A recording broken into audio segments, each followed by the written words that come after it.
সবাইকে জানাই শুভ নববর্ষের প্রীতি, শুভেচ্ছা ও ভালোবাসা। আজকে আমি কবিগুরু রবীন্দ্রনাথ ঠাকুরের হঠাৎ দেখা কবিতাটি পাঠ করব। রেলগাড়ির কামরায় হঠাৎ দেখা, ভাবিনি সম্ভব হবে কোনোদিন। আগে ওকে বারবার দেখেছি লাল রঙের শাড়িতে, দাড়ির ফুলের মতো রাঙা। আজ পড়েছে কালো রেশমের কাপড়, মাথায় তুলেছে আঁচল। দোলন চাপার মতো চিকন গোল মুখখানি ঘিরে মনে হলো কালো রঙে একটা গভীর দূরত্ব ঘনিয়ে নিয়েছে নিজের চারদিকে। যে দূরত্ব সর্ষে কেটে শেষ সীমানায় শালবনের নীলাঞ্জলি। থমকে গেল আমার সমস্ত মনটা, চেনা লোককে দেখলে অচেনার গাম্ভীর্যে।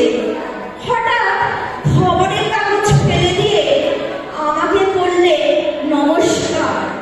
সমাজবিধির পর খুলে গেল, আলাপ করলেন শুরু, কেমন আছো, কেমন চলছে সংসার ইত্যাদি। সে রইল জানলার বাইরের দিকে চেয়ে, যেন গাছের দিনে ছোঁয়াচ পার হওয়া চামড়িতে। দিনে অন্তত ছোট দুটো একটা জবাব কোনোটা দিলেই না। বুঝিয়ে দিলে হাতের অস্থিরতায় কেন এসব কথা, এর চেয়ে অনেক ভালো চুপ করে থাকা। আমি ছেলে অন্য বেঞ্চিতে ওর সাথীদের সঙ্গে। একসময় আঙুল নেড়ে জানালে কাছে আসতে, মনে হলো কম সাহস নয়।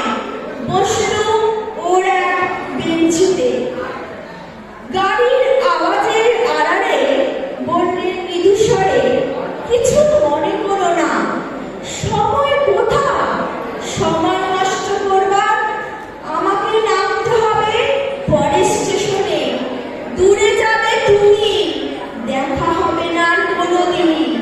তাই যে প্রশ্নটার জবাব এত কাল থেমে আছে, শুনবো তোমার মুখে। সত্য কথা বলবে তো? আমি বললে বলবো। বাইরের আকাশের দিকে তাকিয়ে শুধলো, আমাদের গেছে যেদিন একেবারেই গেছে, কিছুই নেই বাকি। একটুকু রইলেন চুপ করে, তারপর বললেন রাতের সব তারাই আছে দিনের আলোর গভীরে। ফটকা রাখলো, কি জানি